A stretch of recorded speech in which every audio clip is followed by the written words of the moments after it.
My phone buzzed at 5:47 a.m., jolting me awake with a call from the dock security officer. Before he could even mutter a greeting, I caught the faint hiss of spray paint and a stifled laugh in the background. "You need to get here. Now," he stammered, his voice tight with unease. I was already halfway into my shoes, my mind racing through possibilities.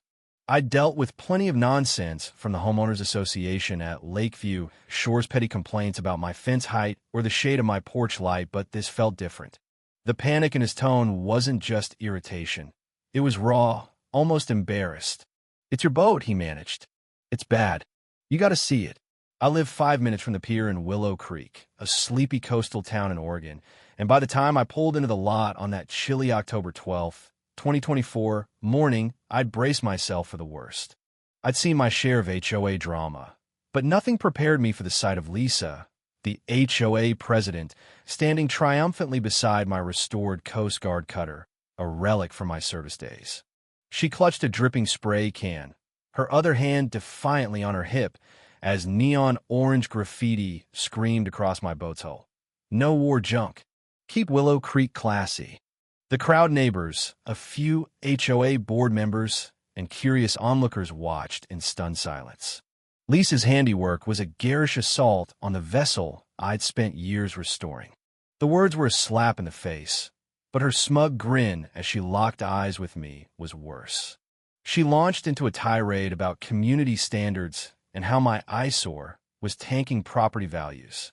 I didn't argue. I just pulled out my phone and started recording, letting her unravel. Her confidence wavered as the lens caught every word, but she doubled down, spraying more paint while ranting about teaching entitled veterans a lesson.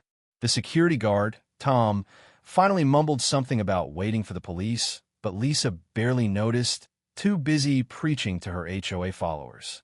The cops arrived fast, probably drawn by the absurdity of the dispatch call. Lisa, unfazed, waved her HOA bylaws like a holy book, complete with highlighted sections and a hand-drawn map pinpointing my boat as a neighborhood blight.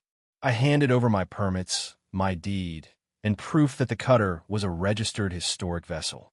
The officers' faces tightened as they explained vandalism laws to her, but Lisa's selective ignorance was a fortress. By noon, the pier was a circus, neighbors snapping photos, whispers spreading, and Lisa live-streaming her crusade on the HOA's social page, declaring, "If he wants to play sailor, he'll face real consequences." The irony was thicker than the pain on my hull. Then the FBI showed up. A black SUV rolled in, and Agent Carter, all business in his crisp suit, surveyed the scene. He turned to Lisa, voice calm but cutting. "Ma'am, do you know this vessel is federally protected property?" Her bravado cracked. She stammered about private land and HOA rights, but Carter wasn't having it.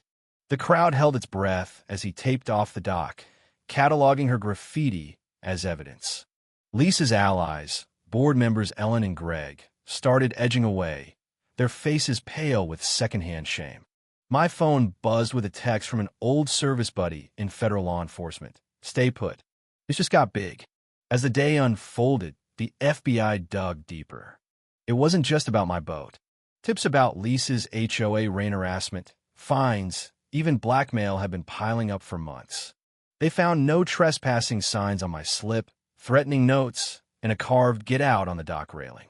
By evening, Lisa's live stream had turned against her, with neighbors flooding the comments with their own stories of her tyranny.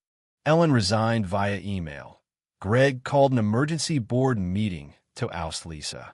The town's social pages exploded memes, polls, and a viral video of Lisa's meltdown racked up views.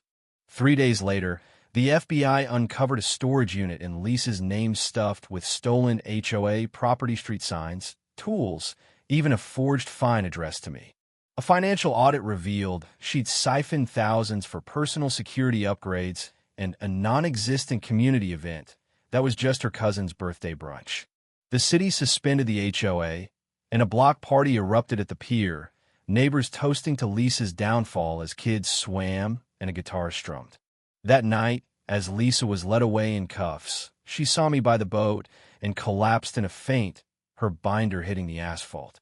The crowd's laughter echoed as proof that Willow Creek was finally free. But what's next for Lisa? Will she face jail time, or will her lawyer spin another tale? Should HOAs have this much power, or are they just playgrounds for petty tyrants? Drop your thoughts below, hit that like button, and subscribe for more wild stories.